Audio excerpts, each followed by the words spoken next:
We are here with Bongani and the team from Victoria Falls Wildlife Trust. These guys are part of an outreach team. You're working specifically, I think, with the communities managing human-wildlife conflict. Yes.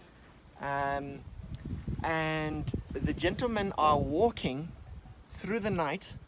We've obviously just been out there running, but these guys are walking. They come from Victoria Falls Rainforest, but they're not going to sleep.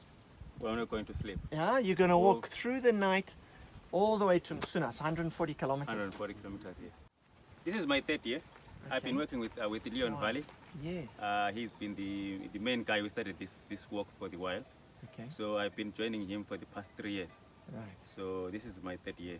Yeah, I mean, I did see him. We ran on Saturday. Okay. And he was walking, so it was good to see him out there. But amazing feat that he's done over the years, and it's important for us guys who are a bit younger to take over that. And this year, we're really trying to take this to an international community. So what we've been doing over the last couple of weeks, we put this out to people. There's people in Australia, there's people in the UK, there's people in US, all over the world that are actually running, walking for wild. Right. And these days, on the internet, you can record your things on your watches and whatnot. Yes. So it's great for them to have the opportunity to meet the people on the ground. So Bongani, can you tell us a little bit more? I mean, we've explained a little bit about what you do, but what does a day involve for you guys? I mean, are you always out in the communities, or are you having to do some work from town, or what happens actually? With me, I'm in and out of town, and then I spend a lot of time in the communities. Okay. We have a hotline. It's a telephone. Yes. We call it a hotline. Right. So if there is any human-wildlife conflict within the communities, they call me or SMS, and then we record the incident and the area. And then we have these guys as well on the ground to help. If it's a lion, and then these guys, they live with the community, they stay with the community, and they stay with the problem. Right. But of course, me, I've got I've got transport, and I can lift them from one place to another. Okay. So I mean, more in the community than in office. Of course, all the work that we do, at the end of the day, it has to go through a database, which is on the computer. So I sit maybe a day or two in the computer, and then more days in the community. Busy life that you guys lead. Yeah. And can you tell us a little bit more, like what you mentioned the lion, like, so what happened? I mean, for people out there, they don't quite understand what that means. When you say a lion, what's happening? What's happening? Yeah, actually what is happening is we are starting this community guardian work. When we employed these guys, these guys were trained on GPS, tracking animals and using a GPS to log a position. Right. So actually what happens if there is a conflict within that area, these guys walk to that area with me, and then we identify where this lion was through the tracks or the carcass, and then we follow this lion. When we find this lion using the vuvuzela, unfortunately we don't have a vuvuzela today because we're just having a walk. So we blow a vuvuzela and chase this lion from the community area and then up to the wildlife area. So we actually chase this lion from a community area to a wildlife area, where it's safe. Ideally is to teach this lion to say, okay, there is a boundary here. When you get here, we will disturb you, and then you need to go back to a wildlife area. And what sort of challenges do you have, in the field? I mean, I guess it's sometimes difficult to actually find the lions. And yeah, it is difficult. To find a lion, it is difficult. It depends on the terrain where you are. But if it's a gusu, easy to see the spoor. But when it gets to a basalt and rocky area, it's hard to find a lion. But the more challenge is to have the whole of the community to understand that chasing lions, it can work better than shooting lions. Because when you shoot a lion, you create a vacuum and then a new lion comes in. So when you chase the lions, you actually teach them to say, okay, this is the boundary. And if a new lion comes in, those lions will actually block the new lion coming in, because there will be a fight. And if that one comes in and then we find it and then we chase it, then he says, "Aye, that's not a good area. It's not friendly, So the most difficult part is for these guys, they need to maybe to cycle to the position, and they are far spaced from each other. So I need to gather them together as quickly as I can, so that it's a team. And to get the community to help these guys, it's a mission. Why is that? Why is it a mission? I think for so many years, national parks and HRTC were the appropriate authority of HRTC appropriate authority of the communal areas, and then national parks is the guys that look after the animals. They were just shooting animals, and people were happy for a month or 2 or 3. Then another lion comes in, and then they bait and shoot that lion. And the problem is been persisting, and they've been trying all those different mechanisms of shooting, and the communities have been relying on these shooting of these animals, and it's been something that has been in our heads, saying, okay, problem, call national parks or council, they will come and shoot the lion, problem solved, and then we sit back and leave our cattle to graze randomly at night, anytime. But now what we're trying to do is to say, okay, you need to herd your cattle, put them in the boma every night, and then if there's a lion in your area, you need to team up and chase this lion back to the wildlife area. But then back in their mind, they're thinking, chasing a lion is going to be a mission. In some areas, they're starting to realize that the chasing of lions, it actually works better than waiting for a lion to kill and then they shoot the lion. Sometimes it's not successful, but chasing lions, it showed that it's successful. Since 2016 up to date, we haven't had any conflict lion that was shot on PAC. But a year before 2016, we shot about 7 lions. Within a space of like 3 months, maybe, I can say roughly. Sure. And maybe a short story that is not going to take a lot of our time. There was one time when there was a conflict lion. There were 3 of them, and they're from this area, and they went up to somewhere, and I had my team arranged, and then the following morning we said, okay, we wake up early in the morning, and then we go and give another try. And when we got there, when we had say 6 o'clock, when we got there 6:10, the community were already there, and the lion was already moved maybe 2 kilometers by the communities themselves. And when they are about a kilometer or so before they reach the next communities, they call them and say, hey, this problem is now yours, and those guys will step in, and we push those lions for like 20 k's. What a positive. And those lions never came back since then. Well done. What a positive story. So it shows that the work that you're doing is working, and people are starting to understand and maybe to put a value on a lion, as opposed to just saying this thing is a menace.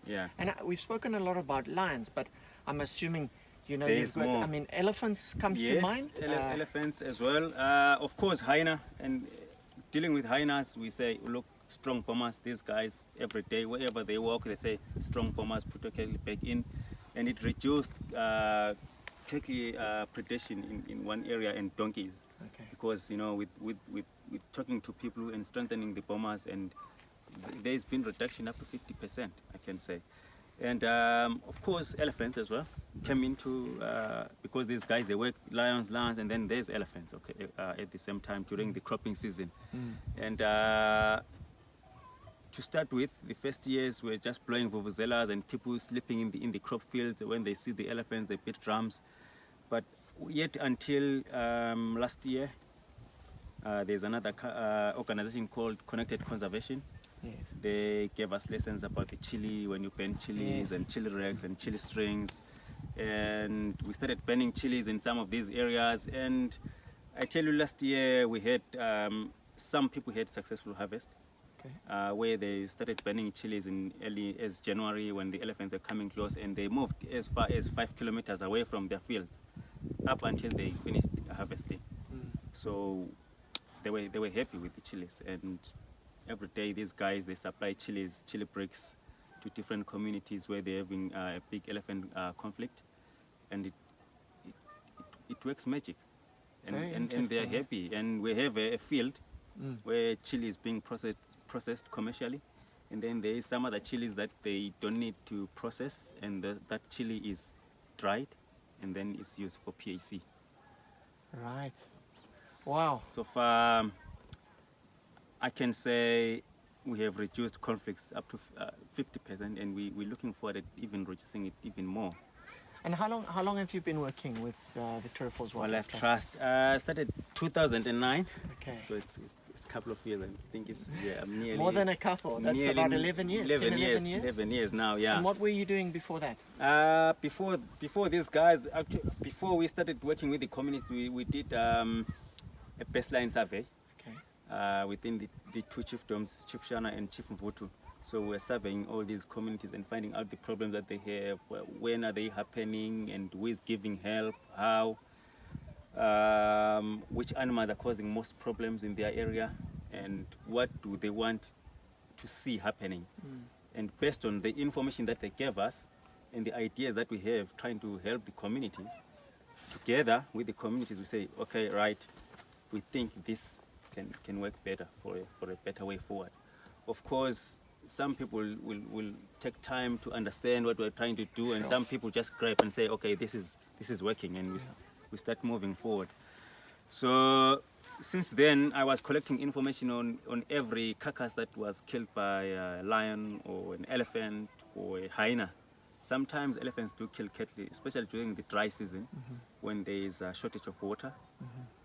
Or if there is a nice fruity tree that they like, and cattle they are there, elephants are there, elephants tend to kill cattle. So we've been collecting more of that. I was collecting more of that information every time, and keeping a database. The owner of the cattle, how old was the cattle, and all that information, we had it on a database. And that information helped us to have what we call hotspots within these big communities. And with those hotspots, that's when we selected the community guardians. So these guardians are within the hotspots, and these problems are happening when he is sleeping, and then someone says, "Hey, lion, yeah," and he's shouting, and this guy already is there. And it's different from me coming from town or coming from other areas and say, "Okay, I heard there is a problem here, but these guys will be already there." And a lot of these hotspot areas are the areas that are along the edge of wildlife areas. So it's easy for animals to go through this area. Well, Bongani, we can talk all day because this is absolutely fascinating what you guys are doing. Yes.